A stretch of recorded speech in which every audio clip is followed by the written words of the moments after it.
நேற்றும் இன்றும் என்றும் மாறாதவராய் இருக்கிற நல்ல தகப்பனே, இந்த அருமையான வேலைக்காக கொடான கொடி ஸ்தோத்திரம் ஏசப்பா.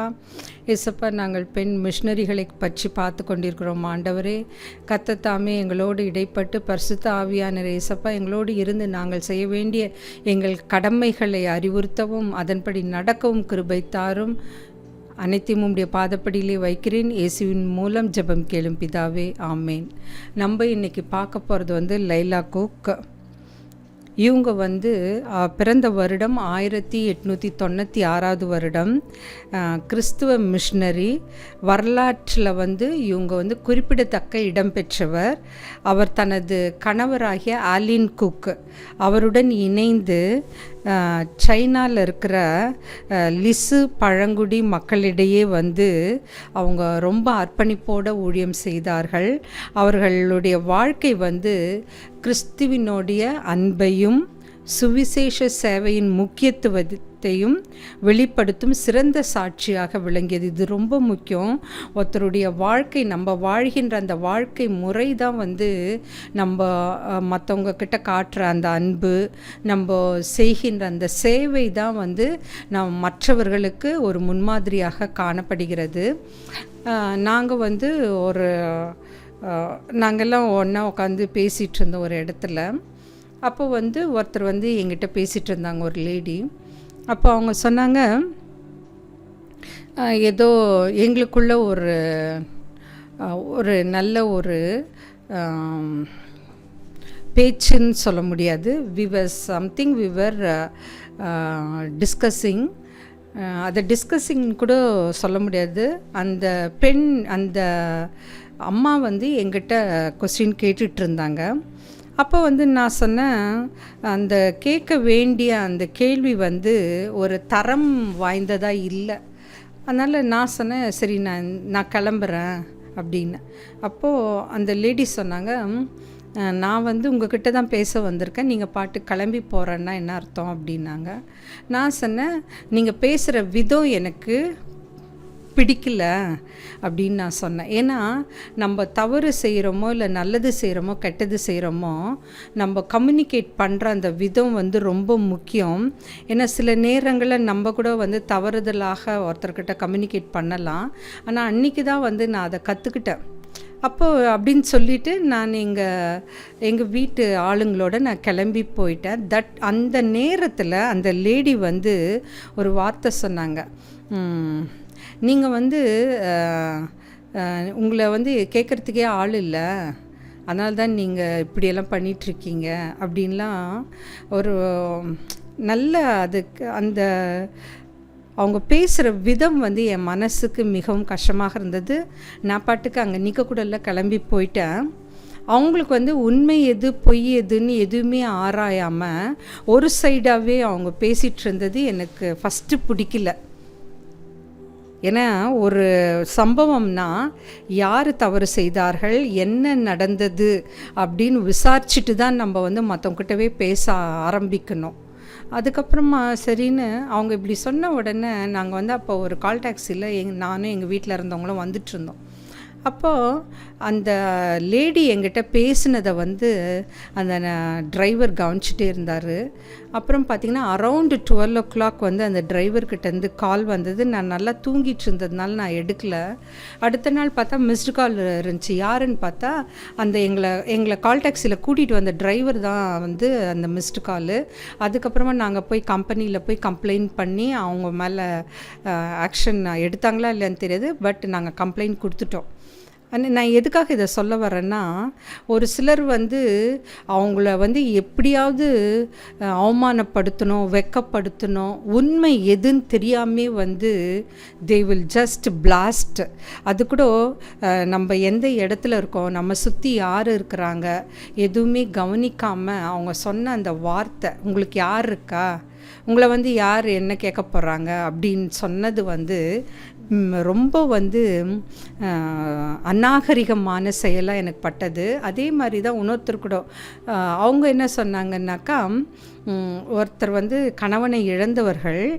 அப்போது அவங்க சொன்னாங்க, அவங்க கணவனை இழந்துட்டாங்க. அவங்க ஒரே ஒரு பெண் இருக்குது அவங்களுக்கு. பெண் ஒன்று, பையன் ஒன்று.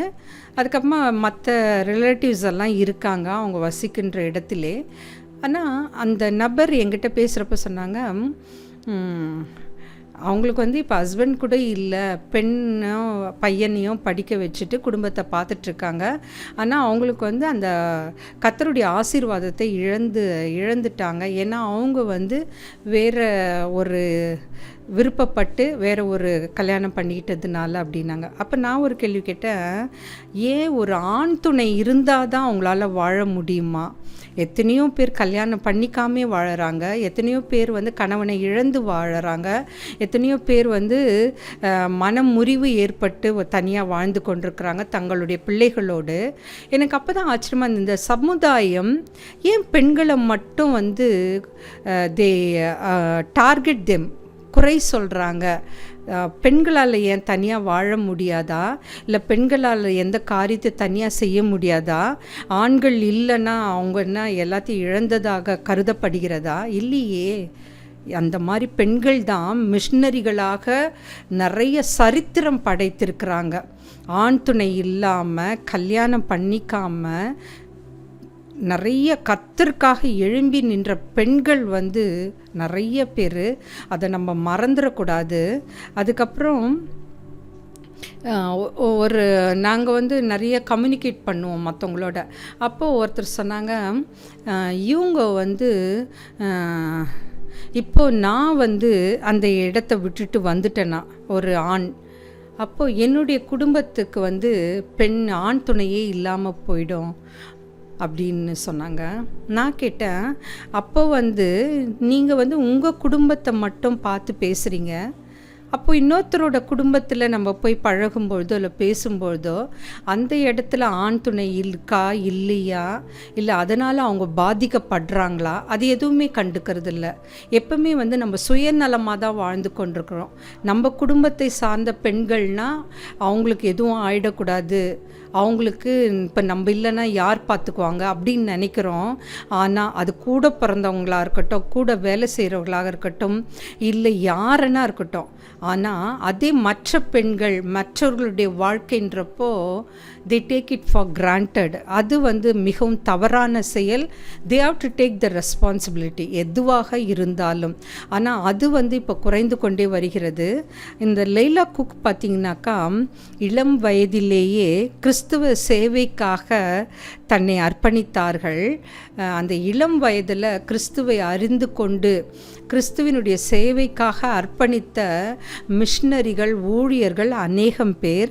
அவங்க வந்து சைன்லாண்ட் இன்லேண்ட் மிஷன் என்ற மிஷினரி அமைப்பின் மூலம் அவங்க வந்து சைனாவுக்கு அனுப்பப்பட்டார்கள். அங்கு பார்த்திங்கன்னா லிசு மக்களின் மொழி, கலாச்சாரம் மற்றும் வாழ்க்கை முறைகளை கற்றுக்கொண்டார்கள். கற்றுக்கொண்டு அவர்களோடு நெருக்கமாக பழகி வந்தார்கள்.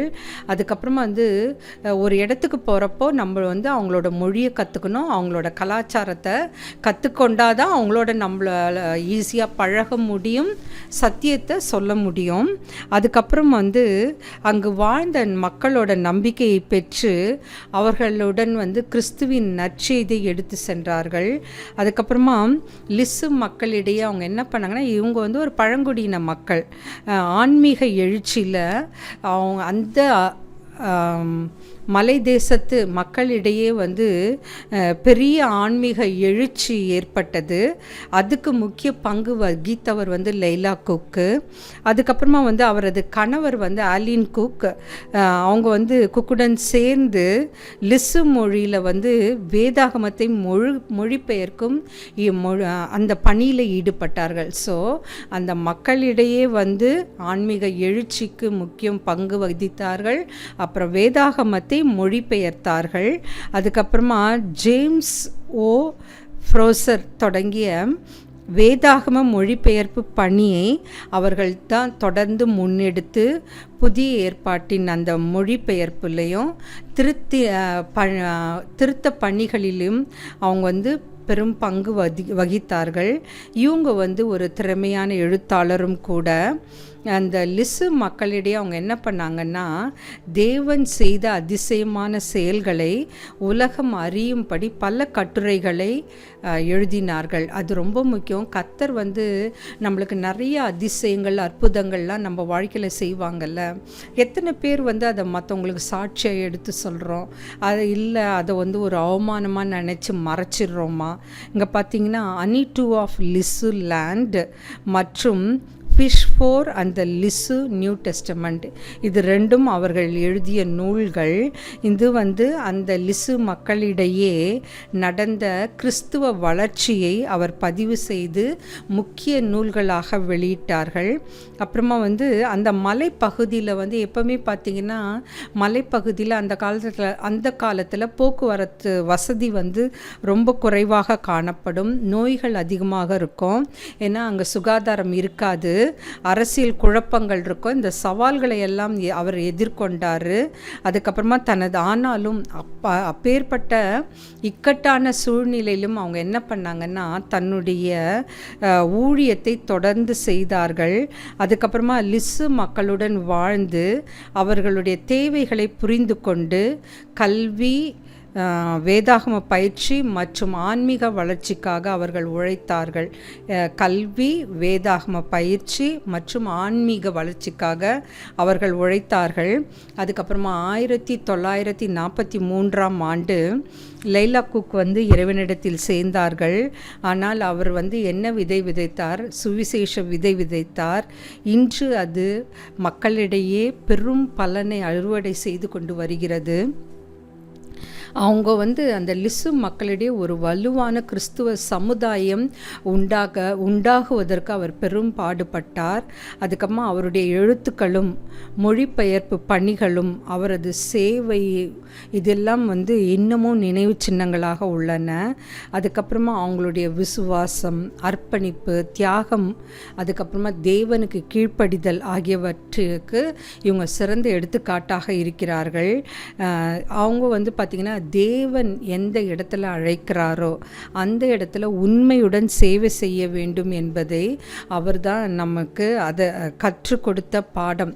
இது ரொம்ப முக்கியம். தேவன் வந்து நம்மளை எங்கே அழைக்கிறாரோ நம்ம என்ன பண்ணணும்னாக்கா, அந்த இடத்துல நம்ம உண்மையாகவும் நேர்மையாகவும் ஊழியம் செய்ய வேண்டும். ஏன்னா தேவன் வந்து இப்போ நம்மளுடைய திறமை, நம்மளுடைய ஆற்றல் இதெல்லாம் கர்த்தராகிய இயேசு கிறிஸ்து ஒருவருக்கு தான் நல்லா தெரியும். அவங்க பார்த்திங்கன்னா,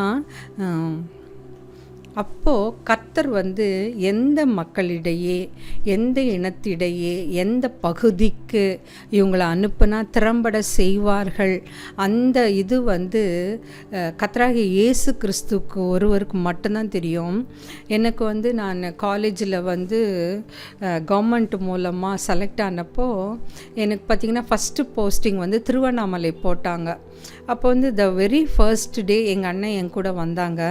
நான் காலேஜில் வந்து அந்த ஆசிரியர் பணியில் சேர்ந்துட்டு அதுக்கப்புறம் என்னை விட்டுட்டு ரெண்டாவது அக்காவும் செலக்ட் ஆனதுனால அவங்க வாலாஜா கல்லூரிக்கு போயிட்டாங்க.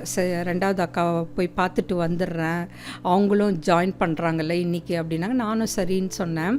அப்போது எனக்கு வந்து ரிட்டர்ன் வந்து நான் திருவண்ணாமலை பஸ் ஸ்டாண்டு வந்து அங்கே சாப்பிட்டு பஸ்ஸு ஏறி உக்காந்தேன். பஸ்ஸு ஏறி உக்காந்தோடனே என்ன அறியாமல் என் கண்கள்லேருந்து தண்ணி வந்து கொண்டே இருந்தது. ஏன்னா எனக்கு வந்து அந்த இடம், அந்த வேலை செய்கின்ற அந்த கல்லூரி, அது எல்லாமே எனக்கு வித்தியாசமாக, ஏன்னா அதான் ஃபர்ஸ்ட் டைம் கவர்மெண்ட் காலேஜில் நான் போய் நுழைஞ்சேன். அதுக்கு முன்னாடி வந்து விஐடி, அதுக்கப்புறம் கோயம்புத்தூரில் அங்கெல்லாம் வந்து பார்த்திங்கன்னா ரொம்ப எங்களோட வசதிகள் வந்து நல்ல தரம் வாய்ந்ததாக காணப்படும், எங்களுக்கு செய்து படுகின்ற வசதிகள். ஆனால் இங்கே வந்து எதுவுமே அடிப்படை வசதியே இருக்காது. எனக்கு அது கூட பெருசாக தெரியல. அது என்னமோ தனித்து விடப்பட்ட ஒரு நிலைமை மாதிரி தெரிஞ்சது. நான் ஒன்றும் பண்ணப்பதில் போகிறேன், அந்த ஸ்டூடெண்ட்ஸ் கிளாஸ் எடுக்க போகிறோம், ரிட்டர்ன் வீட்டுக்கு வந்துட போகிறோம். ஆனாலும் எனக்கு அது ஒரு மாதிரி லோன்லியாக ஃபீல் பண்ணேன் அந்த திருவண்ணாமலையில். இப்போ அதை நான் யோசிக்கிறேன். இந்த கிறிஸ்துவ மிஷனரிகள் ஒரு இடத்துலையும் தனியாக தான் போய் ஊழியம் செய்கிறாங்க. ஒரு சிலர் தான் ஃபேமிலியாக செய்கிறாங்க, ஒரு சிலர் பார்த்திங்கன்னா ஃப்ரெண்ட்ஸோடு சேர்ந்து செய்கிறாங்க. ஆனால் பெரும்பாலும் அவர்கள் தனித்து விடப்படுகிறார்கள்.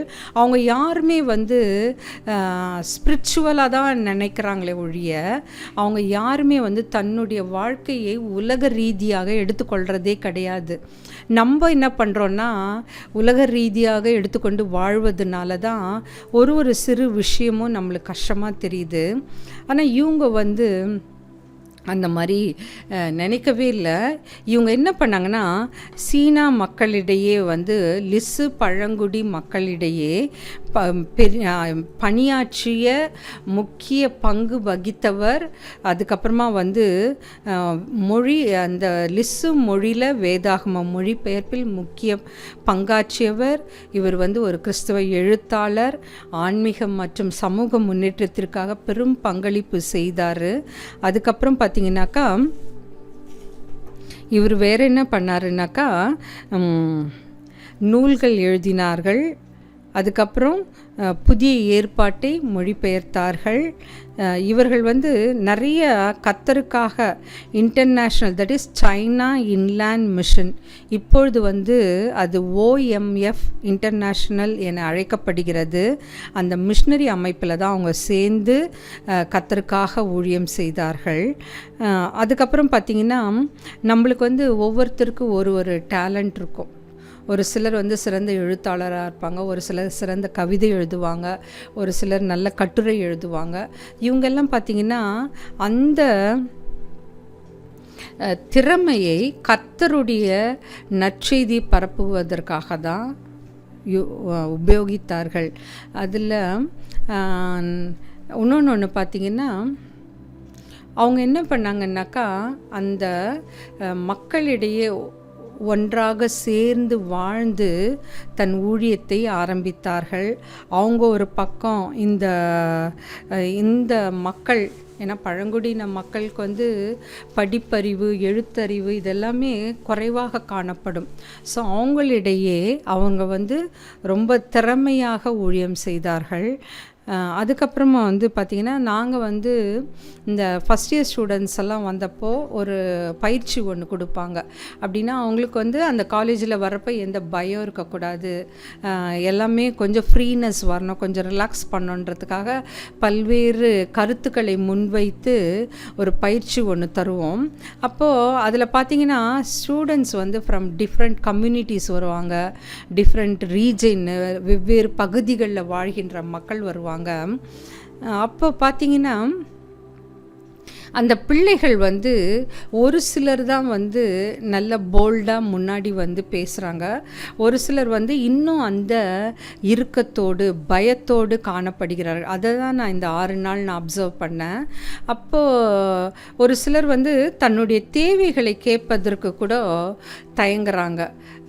ஒரு சிலர் வந்து ஸ்டூடெண்ட்ஸு நல்லா போல்டாக வந்து பேசுகிறாங்க, ஒரு சிலர் வந்து தன்னுடைய தேவை இது என்பதை அறிந்து அதை சொல்வதற்கு கூட தயங்குறாங்க. அப்போ நாங்கள் என்ன பண்ணுவோன்னா அந்த மாதிரி ஸ்டூடெண்ட்ஸ்க்கெல்லாம் நாங்கள் நல்லா அவங்களுக்கு வந்து ஒரு டியூட்டோரியல் சிஸ்டம் அந்த மாதிரிலாம் அமைச்சு அவங்களுக்கு வந்து கம்யூனிகேஷனுக்கு நாங்கள் நல்லா சொல்லி தருவோம், அவங்களுக்கு வந்து ஒரு ட்ரைனிங் மாதிரி தருவோம். அதுக்கப்புறம் பார்த்திங்கன்னா இந்த மாதிரி நாங்கள் நிறைய விழாக்களோ இல்லை பயிற்சிகளோ இல்லை கருத்தரங்களோ ஏற்பாடு பண்ணுறப்போ என்ன பண்ணுவோன்னா, எனக்கு டைம் இருந்ததுன்னா எல்லாருக்கும் டியூட்டிஸ் டிவைட் பண்ணி கொடுத்துருவேன். அப்படி டைம் இல்லைன்னா நம்ம ஓரலாக சொல்லுவோம். அப்போ பார்த்திங்கன்னா ஒரு குரூப் ஆஃப் பீப்புள் இருப்பாங்க, எல்லாருமே வேலை செய்கின்றவர்கள். அவங்கக்கிட்ட சரி இதை வாங்கிடுங்க, இதை செஞ்சிடுங்க அப்படின்னு சொன்னோம்னா, நான் இப்போ ஒரு ஃபார் எக்ஸாம்பிள் காலையில் சொல்லிடுறேன்னு வச்சுங்களேன், காலேஜுக்கு போய் பார்த்தா அந்த இடத்துல வந்து செய்கிறவங்களே தான் வேலை செஞ்சிட்ருப்பாங்க ஒன்று. இன்னொன்று வந்து அந்த நான் சொன்ன வேலை வந்து உடனடியாக பூர்த்தியாகியே இருக்காது. அப்போ நான் யோசிப்பேன், இனிமேல் இவங்களுக்கு வந்து அவங்க பேரெல்லாம் எழுதி அவங்களுக்கு என்னென்ன டியூட்டின்னு கொடுத்தா தான் இவங்க செய்வாங்க போல இருக்குது. ஏன்னா நிறைய பேர் வந்து அந்த ரெஸ்பான்சிபிலிட்டி எடுத்துக்க தயங்குறாங்க. ஏதோ நம்ம போனோமா, கிளாஸ் எடுத்தோமா, அப்படியே இப்போ அவ்வளோதான், அதுதான் என் வேலை அப்படின்னு நினைக்கிறாங்க. ஆனால் அந்த ஸ்டூடெண்ட்ஸோட நலன் கருதி வேலை செய்கிறவங்க எத்தனை பேருன்னு தெரியாது. அதே மாதிரி தான் மிஷினரிகள் வந்து எனக்கு தெரிஞ்சு எல்லாருமே ஆத்தும பாரத்தோடு வேலை செய்கிறாங்க. அவர்கள் கிறிஸ்துவர்களை அறிந்து கொள்ள வேண்டும், கிறிஸ்துவை பற்றி புரிந்து கொள்ள வேண்டும். அவங்க வந்து எந்த விதத்துலேயும் கிறிஸ்துவை பற்றி அறியாத ஜனங்களாக இருந்துவிடக்கூடாது. ஏன்னா கிறிஸ்துவருக்கு மேல் விழுந்த கடமை வந்து நீங்கள் கண்டிப்பாக எல்லாருமே சத்தியத்தை சொல்ல வேண்டும், நற்செய்தியை அறிவிக்க வேண்டும். அதுக்கப்புறம் வந்து நான் போன வாரம் வந்து ஒரு இடத்துல மெசேஜ் கொடுக்க போயிருந்தேன். அப்போ அங்கே பார்த்திங்கன்னா அது ஒரு கிராமம். அங்கே வந்து ஒரு உபவாச ஜப கூடுகை, அது அங்கே மெசேஜ் கொடுத்தேன். அங்கே பார்த்திங்கன்னா அந்த கிராம மக்களிடையே அவ்வளோ பெரிய விசுவாசம் நிறைந்ததாக காணப்பட்டது. எனக்கு ஆச்சரியமாக இருந்தது. ஒரு ப்ரேயர் பண்ண சொன்னால் உடனே எழுந்து வந்து ப்ரேயர் பண்ணுறாங்க. பாட்டு வந்து அந்த குரல் வளம் நல்லா இருக்கோ இல்லையோ அவ்வளோ அருமையாக பாடுறாங்க. எதுக்குமே வெக்கப்படவே இல்லை. அந்த மெசேஜ் கொடுக்குறப்போ நான் சொன்ன அந்த கருத்துக்களை கேட்டுட்டு ஒரு சிலர் கண்ணீர் வடித்தார்கள். அப்போ எனக்கு வந்து இந்த சத்தியம் உரிய நபர்களிடத்தில் போய் சேருகின்றது என்ற ஆத்தும திருப்தி இருந்தது. அதை தான் நான் பார்த்தேன். ஸோ நம்ம வந்து கர்த்தர் நம்மளை எதற்காக அழைத்தாரோ, எந்த இடத்துக்கு அழைக்கின்றாரோ அந்த இடத்துக்கு நம்ம தைரியமாக சென்று ஊழியம் செய்ய வேண்டும். இதை இப்போல்லாம் நான் அதை கற்றுக்கிட்டேன். முன்னெல்லாம் வந்து யார் கூட வருவாங்க, எப்படி போவோம், கரெக்டாக அந்த பிளேஸை போய் கண்டுபிடிச்சிருவோமா அப்படின்லாம் யோசிப்பேன். இப்போ அப்படி இல்லை. ஜெபம் பண்ணுவேன், வண்டி புக் பண்ணுவேன். கர்த்தர் வந்து என்னை எங்கே கொண்டு போய் சேர்க்கணுமோ பத்திரமாக கொண்டு போய் சேர்த்து என்னுடைய கடமையை முடித்த பிறகு பத்திரமாக வீடு திரும்பி வருவேன். அதில் எனக்கு ஒரு சந்தோஷம் இருந்தது, ஆத்ம திருப்தி இருந்தது. அந்த நாம் சொல்கின்ற செய்தி கொஞ்சம் பேரையாவது போய் சென்று அடைந்து விட்டது என்ற மன திருப்தி இருந்தது. ஸோ இன்றைக்கி நம்ம பார்த்தது வந்து லைலா குக். இவங்க வந்து லிசு மக்களிடையே ஊழியம் செய்தார்கள். 20ஆம் நூற்றாண்டு தொடக்கத்தில் வந்து இவங்க லிசு பழங்குடியின மக்களிடையே தான் இவங்க கிறிஸ்துவ ஊழியம் செய்த ஒரு குறிப்பிடத்தக்க மிஷினரி. இவங்க ஒரு பெண் தான், ஆனால் தைரியமாக எல்லா ஊழியத்தையும் செய்தார்கள். நீங்கள் வந்து ஆல்ரெடி நான் வந்து சாரா டெக்கரை பற்றி பேசியிருக்கிறேன். நம்ம சாரா டெக்கர் காலேஜ் திருநெல்வேலியில் காணப்படுகின்ற அந்த கல்லூரியோட கதையை கூட நான் சொல்லியிருக்கேன். அவங்க வந்து தமிழ்நாட்டுக்கு வந்ததே கிடையாது. ஏன்னா அவங்க ஃபிசிக்கலி சேலஞ்சு. ஆனால் அவங்க அண்ணன் வந்து இந்த தமிழ்நாட்டு பெண்கள் எவ்வாறு கஷ்டப்படுகிறார்கள், கல்வி அறிவு இல்லாமல், அதுக்கப்புறமா வந்து எக்கனாமிக்கலி புவர், அதெல்லாம் கேள்விப்பட்டு அவர்களும் அவர்களுடைய நண்பர்களும் சேர்ந்து தன்னுடைய நகையை விற்று பணமாக்கி அவர்கள் சேர்த்து வைத்திருந்த பணத்தை எல்லாம் அவங்க அண்ணனுக்கு அனுப்பி வச்சாங்க. அவங்க அண்ணன் தான் அந்த கல்லூரியை கட்டினது. எல்லாரும் நினச்சிட்ருக்கோம் சாரா டெக்கர் கல்லூரி வந்து அவங்களால நிறுவனம் பண்ணது. ஆமாம், அவங்களால தான். ஏன்னா அந்த மூலதனம் அவங்க தான். ஆனால் அதை செய்ததெல்லாம் அவர்களுடைய அண்ணன் தான் அதை செஞ்சாங்க. ஸோ இந்த மாதிரி குடும்பத்தில் நிறைய அண்ணன் தங்கை, அப்பா அம்மா, கணவன் மனைவி, அதுக்கப்புறமா சகோதரிகள், இந்த மாதிரி பார்த்திங்கன்னா வெளிநாடுகளிலிருந்து வருகின்ற மிஷினரிகள் அநேகம் பேர். நம்மளுக்கு நிறைய, நான் போன அந்த இடம் கூட பார்த்திங்கன்னா ஒரு மிஷினரியால் கட்டப்பட்ட அந்த கட்டிடம் இன்னும் அவ்வளோ உறுதியாக இருக்கிறது. அவங்கக்கிட்ட வந்து அந்த நேர்மை இருந்தது. எந்த ஒரு வேலை கொடுத்தாலும் அர்ப்பணிப்போடு செய்தார்கள். எந்த ஒரு வேலையிலே கலப்படம் கிடையாது. ஆனால் இப்போ கட்டுற பில்டிங் பாருங்கள், ஒரு 6 மாதம் ஆன உடனே கிராக் விட ஆரம்பிக்குது, மேலே சீலிங் அப்படியே கீழே விழ ஆரம்பிக்குது. ஆனால் அந்த மக்களிடையே வந்து ஒரு அர்ப்பணிப்பு இருந்தது. அந்த அர்ப்பணிப்பு எப்படின்னா அவங்களோட சைல்டுஹுட்லேருந்து சிறு வயது தொடங்கி அப்படி தான் அவங்க வாழறாங்க. அந்த பண்பை யார்கிட்டேருந்து கற்றுக்கிறாங்கன்னா தங்களுடைய பெற்றோர்களிடமோ இல்லை மிஷினரிகளிடமோ இல்லை ஏதாவது புத்தகத்தை படித்தோ இல்லை யாரோடையாவது வாழ்க்கை முறையை பின்பற்றியோ அவங்க அப்படி வாழ ஆரம்பிக்கிறாங்க. அவங்கக்கிட்ட குறிப்பாக ஜபம் இருந்தது, வேத வாசிப்பு இருந்தது, அர்ப்பணிப்பு இருந்தது, சேவை மனப்பான்மை இருந்தது, அவங்களிடத்தில் பட்சபாதம் கிடையாது. அவங்க எல்லாருமே ஒருங்கிணைந்து ஒரு குழுக்களாக செயல்பட்டார்கள், மக்களுடைய தேவைகளை சந்தித்தார்கள். கர்த்தர் எங்கே அழைக்கின்றாரோ அவர்களுக்கு எந்த தரிசன பூமியோ அங்கு சென்று ஊழியம் செய்தார்கள்.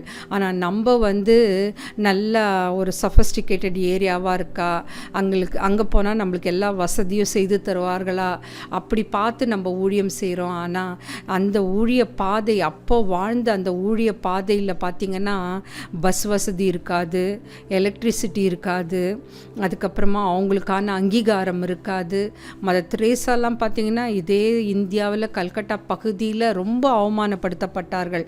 ஒன்றும் இல்லை, எனக்கு யாராவது ஒரு சிறு வார்த்தை சொல்லிட்டா கூட அது அசிங்கமாக அவமானமாக நான் கருதுகிறேன். அப்போ தான் நான் மதர் தெரேசாவை யோசித்தேன். அவங்கள எவ்வளோ பேர் அவமானப்படுத்தினாங்க, அதை புன்முறுவலோடு ஏற்றுக்கொண்டார்கள்.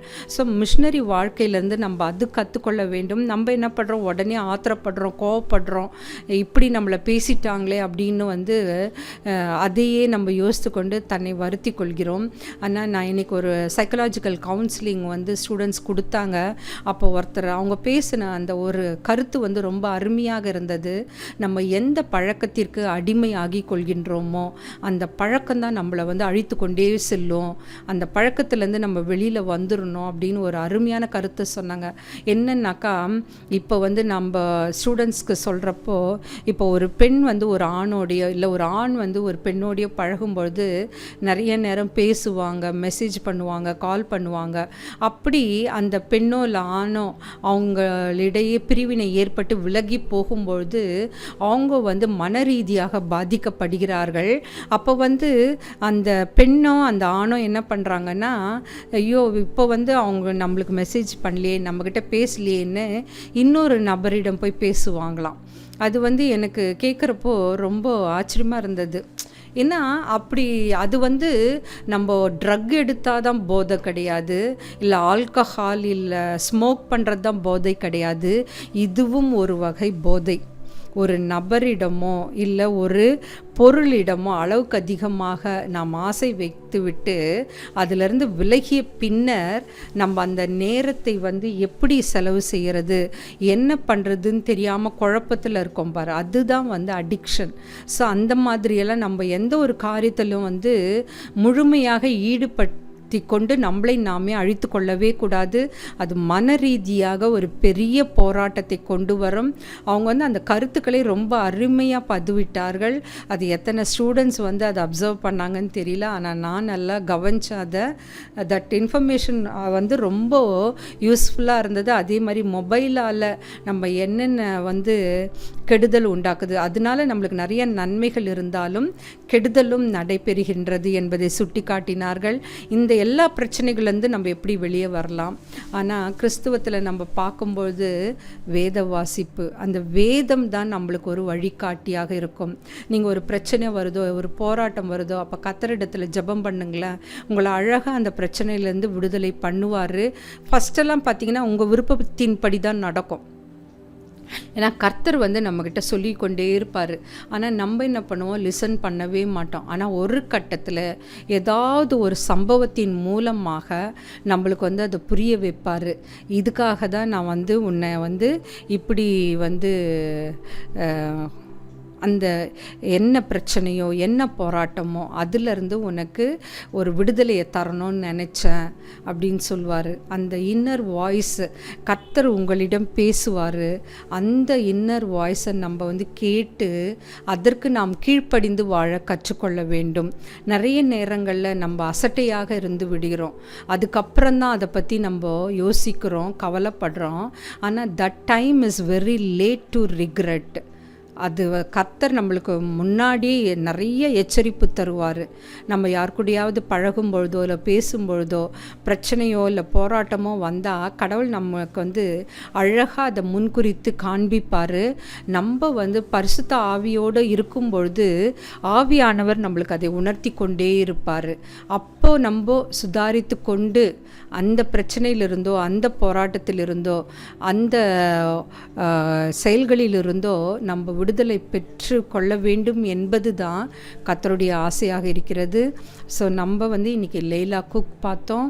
அவங்க சைனா இன்லேண்ட் மிஷனில் தன்னை அர்ப்பணித்து கொண்டு ஒரு சிறந்த கிறிஸ்துவ மிஷனரியாக, கிறிஸ்துவ எழுத்தாளராக திகழ்ந்தார். நற்செய்தி பணியில் சிறந்து விளங்கினார்கள். அந்த பழங்குடியின மக்களிடையே ஊழியம் செய்தார்கள்.